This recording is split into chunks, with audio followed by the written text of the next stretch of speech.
Muy buenos días a todos, familia. Aquí seguimos un día más para poder compartir, para poder seguir predicando la palabra del Señor por estos medios, por las redes sociales, hablando fuera y dentro de tiempo, siempre de la palabra del Señor, aprovechando cada puerta que se nos abre y se nos abre las redes sociales, el canal de YouTube, el Facebook, el Instagram, aprovechando cada oportunidad que el Señor nos da para poder compartir la palabra del Señor. Vamos a volver a abrir una vez más, nuevamente, en el Evangelio de Jesús, narrado por este hombre, por este doctor, por este médico llamado Lucas, y nos vamos a ir hasta el capítulo 10, versículo 17, que ya llevamos algunos días leyéndolo, y lo vamos a volver a repetir, que dice así: volvieron los 70 con gozo, diciendo: Señor, aún los demonios se nos sujetan en tu nombre. Y les dijo: yo veía a Satanás caer del cielo como un rayo. He aquí os doy potestad de hollar serpientes y escorpiones, y sobre toda fuerza del enemigo, y nada os dañará. Pero no os regocijéis de que los espíritus se os sujetan, sino regocijaos de que vuestros nombres estén escritos en los cielos.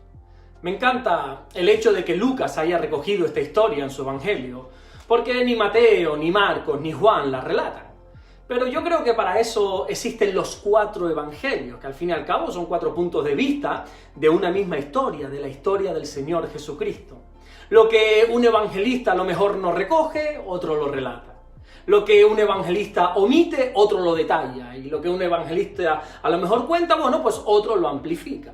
Por eso es muy importante leer siempre los 4 evangelios. Y si una historia en un evangelio también está recogida, también está narrada en otro de los evangelios, bueno, pues es muy importante, es muy bueno conocerlo también. Parece como que Mateo, Marcos y Juan o bien no conocían a estos 70 discípulos o como que no le dieron mucha importancia a este acontecimiento del envío. Muchas veces nos centramos, ¿verdad?, en los 12 discípulos que posteriormente se convirtieron en los 12 apóstoles. Pero Lucas llama también a este grupo de 70 hombres discípulos de Jesús. Es verdad que quizá no fueron tan conocidos a lo mejor como los 12 y que a lo mejor no eran tan cercanos a Jesús, pero sin duda alguna eran hombres que creían firmemente en Jesús. Creo que este grupo de hombres, que son los que Pedro se refirió cuando en Hechos capítulo 1, versículo 21, él dijo que hubo hombres que estuvieron con ellos todo el tiempo que Jesús vivió con ellos aquí en la tierra. Y muy probablemente también yo me atrevería a decir que estos 70 discípulos formaban parte de los 120 personas que estuvieron allí en el aposento alto cuando el Espíritu Santo fue derramado en el día de Pentecostés. Aunque los 12 discípulos eran mucho más conocidos que estos 70 discípulos, que de hecho, ya te digo, no conocemos ni el nombre de uno de ellos y que los demás evangelistas ni siquiera recogen esta historia en sus evangelios, esto no quiere decir que ellos eran menos importantes. Esto a mí me enseña que en el reino de Dios hay lugar para todos. Hay lugar para los que tienen funciones públicas o ministerios quizás más vistosos, y hay otras personas que trabajan más en la retaguardia, ¿verdad?, en lo discreto. Te pongo un ejemplo, mi suegra, por ejemplo, ¿verdad? Mi suegra es así. Mi suegra es una mujer que lleva más de 40 años sirviendo al Señor, siendo fiel al Señor, ha ganado miles de almas para Jesús, pero sin embargo no le gustan nada las cosas públicas. Ella se muere de vergüenza si tú le pides orar en público, en un culto, o si le mandas a leer algún versículo. Si pudiéramos contabilizar, que no lo vamos a hacer lógicamente, la cantidad de gente que cada uno ha ganado para el Señor, yo estoy seguro que mi suegra me ganaría indiscutiblemente por mayoría. Es cierto que a lo mejor yo llego a más personas como pastor, que llego a más personas como predicador o por medio de las redes sociales, pero ella me gana a mí en cuanto a salvación de almas. Y esto es lo bonito dentro del reino de Dios, que todos tenemos nuestro lugar, que todos tenemos algo que aportar, que no hay un patrón establecido, que no hay una regla que diga que si tú quieres servir al Señor, esto es lo que hay que hacer. No, cada uno sirve donde Dios le pone.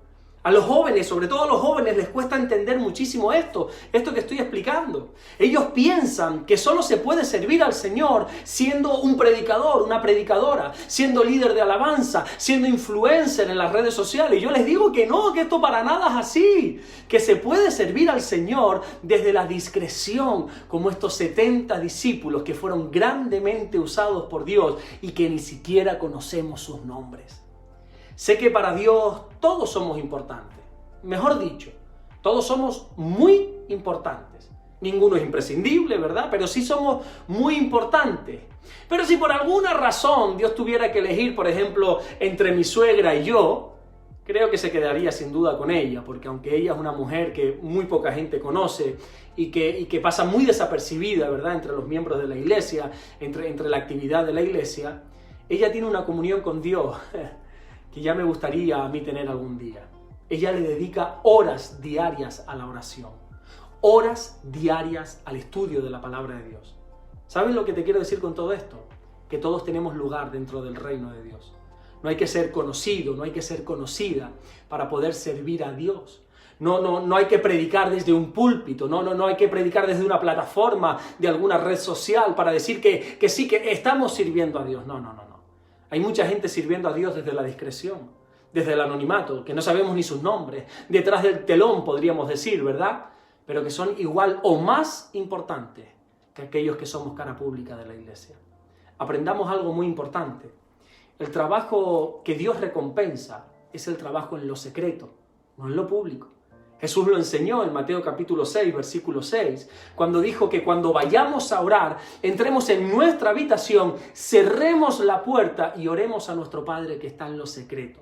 Y que cuando nuestro Padre nos ve en lo secreto, entonces y solo entonces nos recompensará en público.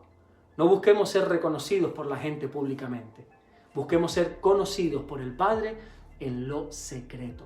Y aunque haya gente que a lo mejor no conozca ni tu nombre, no valore ni siquiera lo que estás haciendo, si lo estás haciendo con un corazón agradecido para Dios, Dios sí te conoce y vas a ser grandemente usado o usada por Dios como estos 70 discípulos que no los conocemos, que no sabemos quiénes son, que no conocemos ni sus nombres, de dónde procedían, de dónde venían, quiénes eran sus familiares, pero Dios sí lo sabía. Y Jesús trató con ellos, y Jesús estuvo con ellos, y Jesús los envió, y Dios los usó en gran manera, con prodigios y señales, y aún, como dijeron ellos, liberando a los endemoniados.